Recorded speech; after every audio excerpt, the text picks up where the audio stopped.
Olá, meu amigo, minha amiga, muito obrigado por vocês estarem aqui no nosso Portal do José. E o nosso tema de hoje promete ser bastante polêmico e inquietante, sobretudo para as pessoas que ainda acreditam nos principais personagens do governo federal e para as pessoas que acreditam piamente em tudo que o presidente da República diz. O presidente da República ele pode ser derrubado? Será que ele ficará no poder até 2022?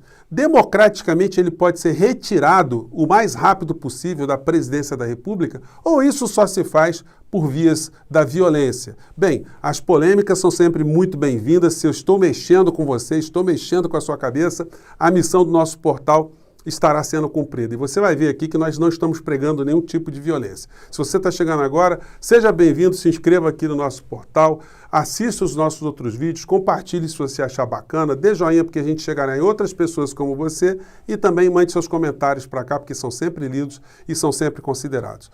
Gente, quando eu estava pensando na capinha desse vídeo, eu fiquei com uma série de interrogações, né? Como colocar na capinha do vídeo algo do tipo, como derrubar Bolsonaro? Como retirar Bolsonaro da presidência da República? Bolsonaro será derrubado. Isso pareceria uma coisa absolutamente golpista, né? Fora de qualquer parâmetro, dentro do direito de uma maneira geral, direito esse que eu defendo de uma forma muito enfática, né? Mas a gente não pode ficar divorciado de algumas ideias que já aconteceram na humanidade. Santo Tomás de Aquino, ele pregava uma coisa chamada tiranicídio, que era o direito que os cristãos poderiam ter ou teriam de enfrentar o tirano, de inclusive pela forma violenta, né, matar o tirano da vez, aquele que estivesse atacando contra os direitos, contra a vida dos cidadãos cristãos daquela época, dos cristãos de uma maneira geral. John Locke, muitos séculos depois, ele usava a expressão tiranicídio como uma forma de insurreição, de insurgimento de classes sociais contra o déspota, né, o absolutista, o tirano da vez também. Não é isso que a gente está discutindo aqui. Nós estamos vendo que um presidente, embora ele tenha um comportamento pessoal tirânico, mas ele não consegue exercer essa tirania porque existe todo um sistema jurídico que, de um certo modo, baliza as ações desse governante. Então, ele deve ser retirado pelas vias constitucionais, pelas vias que a gente tem dentro do nosso sistema hoje. Ele é um presidente que se assemelha àqueles outros que causaram males a determinados povos no passado? Sim. A gente não pode ignorar que, para além das 450 mil pessoas que perderam as vidas aqui no nosso país, existem milhões de pessoas que estão sequeladas. Existem centenas de milhares de pessoas que vão ficar sem direitos previdenciários, porque os seus provedores, né, faleceram, aqueles que sustentaram a família faleceram. Isso sem falar nos vínculos emocionais, os filhos que ficaram órfãos, os companheiros que perderam suas companheiras, as companheiras que perderam seus companheiros, os seus filhos, seus pais, enfim. É uma tragédia humanitária sem tamanho, que a gente nunca pensou que a gente pudesse ver no nosso país. E quando a gente vê o governante da nossa pátria totalmente alheio ao que está acontecendo, e mais do que isso, ele tripudiando em cima das pessoas, isso faz com que a gente tente encontrar formas das mais rápidas possíveis para a gente se livrar dessa dor, desse espinho que está cravado, né, no nosso pé, né?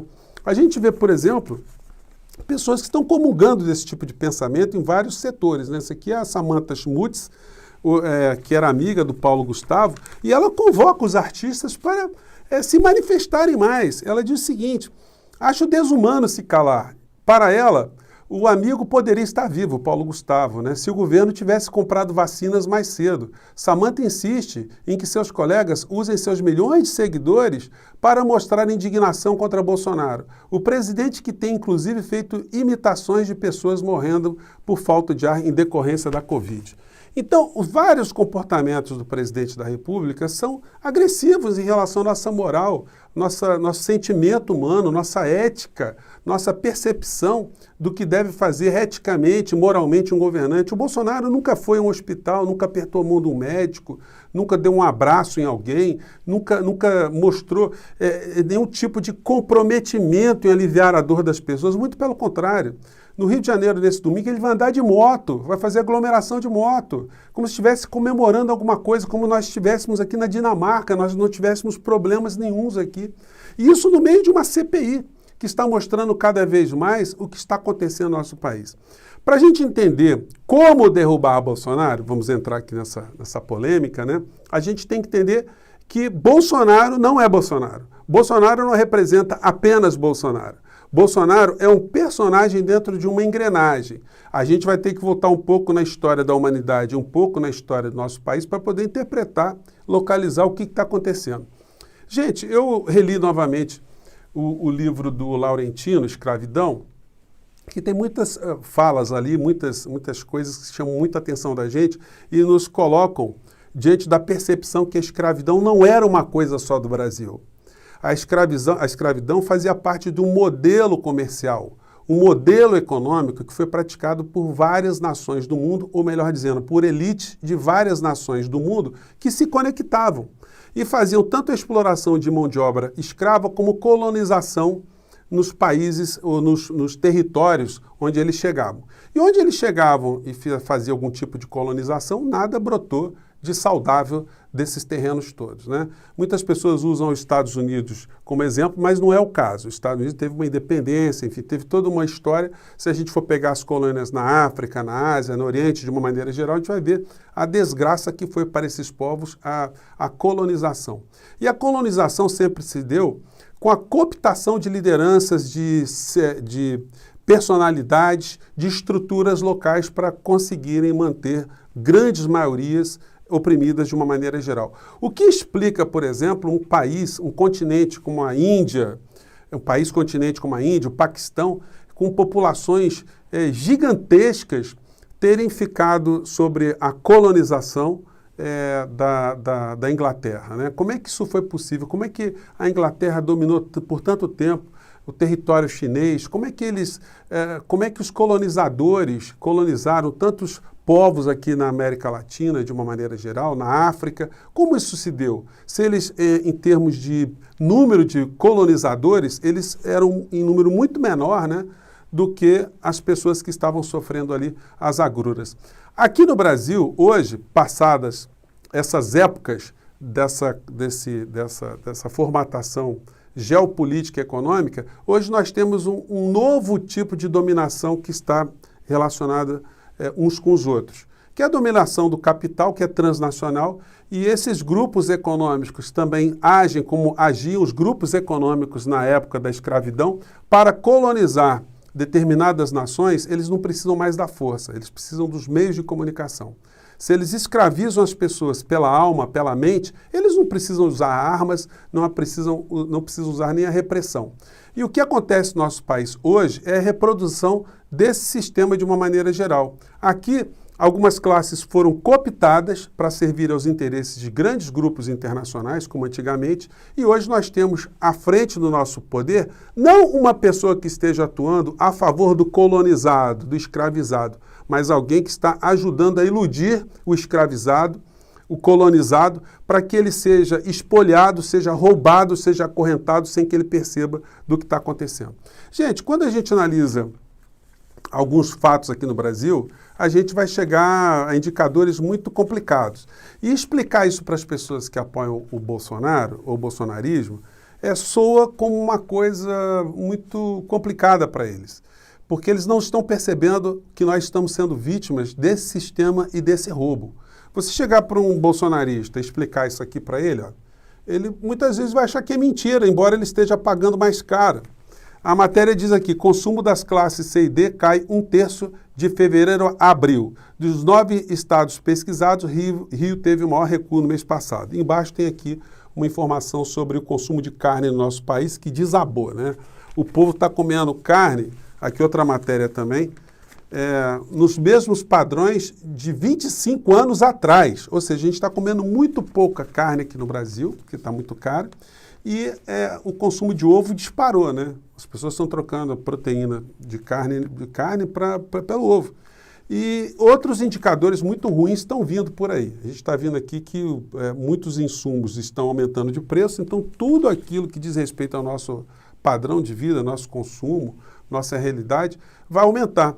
Só que boa parcela dos seguidores do presidente da República, eles insistem em não enxergar essa realidade. É como se fossem pessoas dominadas por uma doença, como se fosse um viciado, um alcoólatra, uma pessoa que usa drogas, ou que é viciada em jogo, sei lá, algum vício qualquer, que você que está de fora, você quer informar para ela que ela está com doença, ela está com problema, ela precisa se tratar, mas ela nega. Ela parte do negacionismo que está acontecendo aquilo com ela. Como em outras nações se fez algum tipo de negacionismo. Sempre algumas comunidades, alguns grupos são cooptados. A propósito disso, gente, eu quero trazer para vocês aqui um trechinho do filme Django Livre, né? Onde essa situação é bem retratada pelo Quentin Tarantino. Nesse filme aqui, o Samuel L. Jackson ele faz papel de uma espécie de capataz de uma fazenda, né? E mostra como como havia uma pessoa que já tinha introjetado todos os valores do dominador.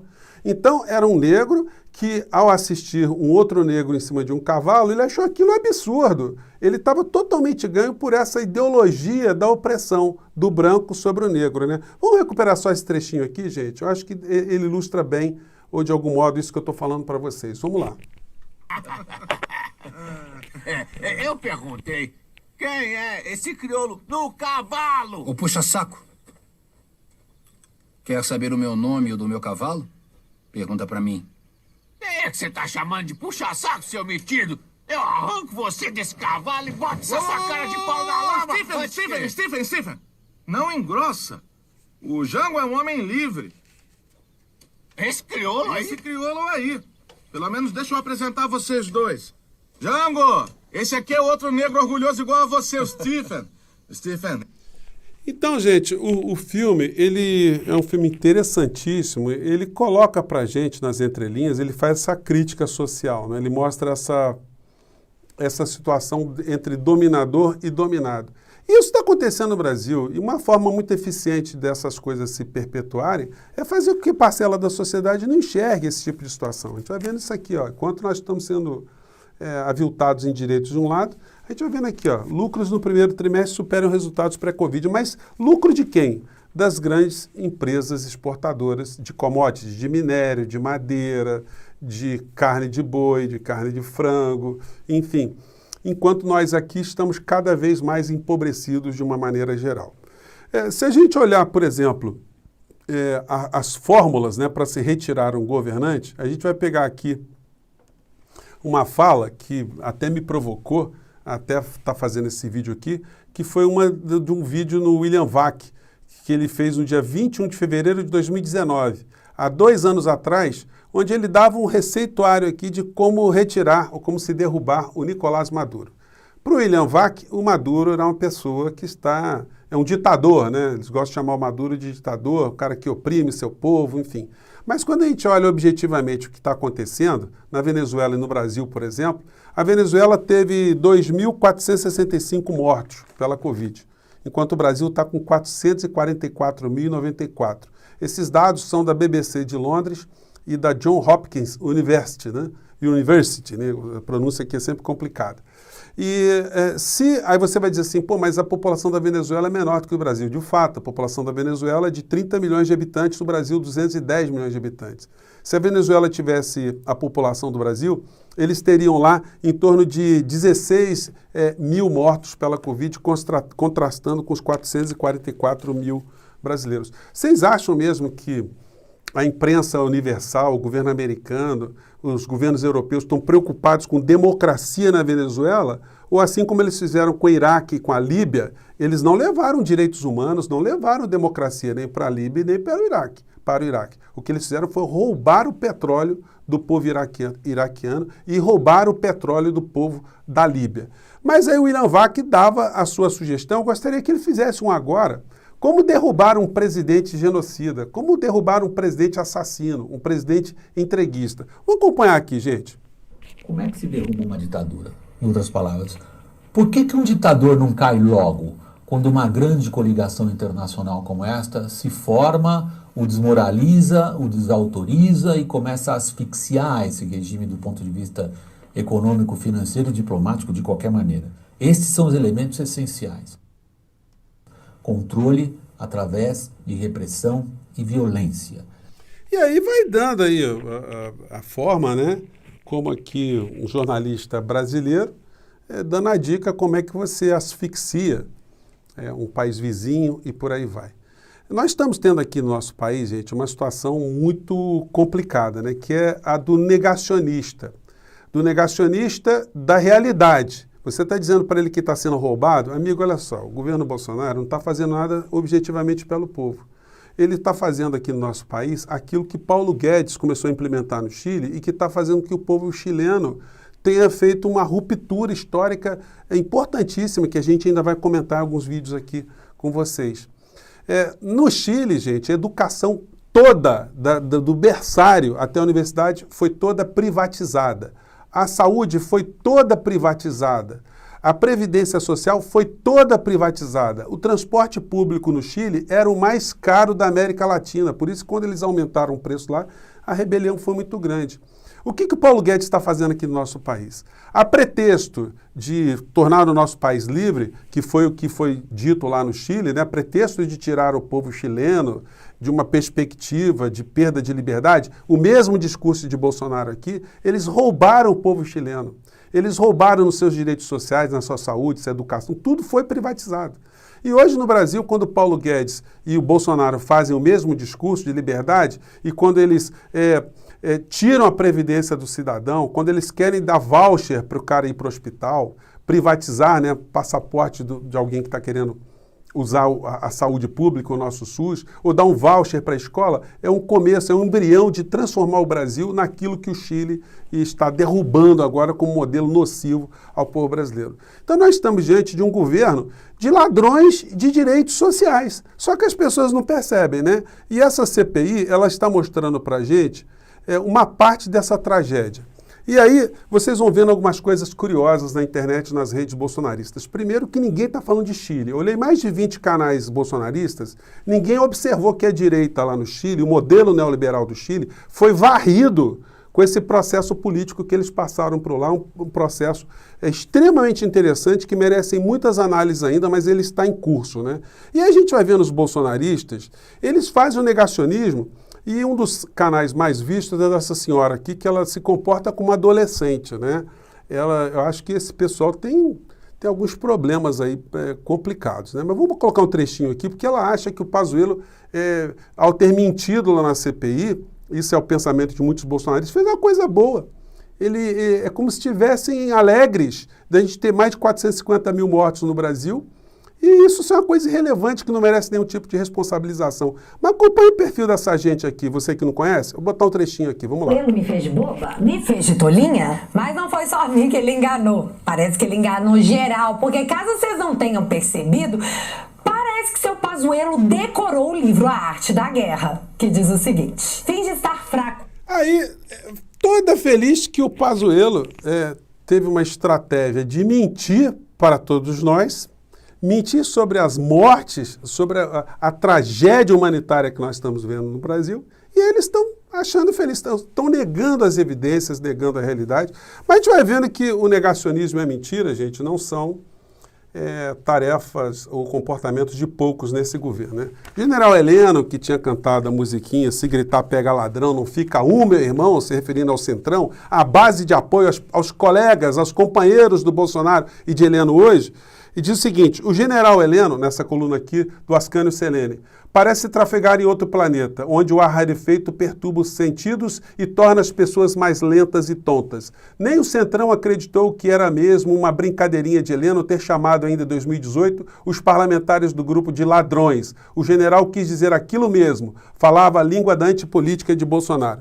Então, gente, nós estamos numa situação onde nós estamos governados por ladrões de direitos sociais, de vigaristas e de pessoas que são apoiadas, que funcionam como testas de ferro de um sistema que lá atrás funcionou a favor da escravidão e da colonização e modernamente funciona como uma nova escravidão do povo brasileiro. Novo aprisionamento pelas mentes e corações. E compete a nós fazermos aquilo que o povo chileno foi fazendo ao longo de tanto tempo, reagindo, conversando, protestando, levando informação, levando a polêmica, para que a gente possa identificar todos esses seres malévolos, né, e afastá-los o mais rápido possível. A gente vai falar disso mais à frente. Hoje eu vou ficar só por aqui, tá bom, gente? Um grande abraço e até o nosso próximo encontro.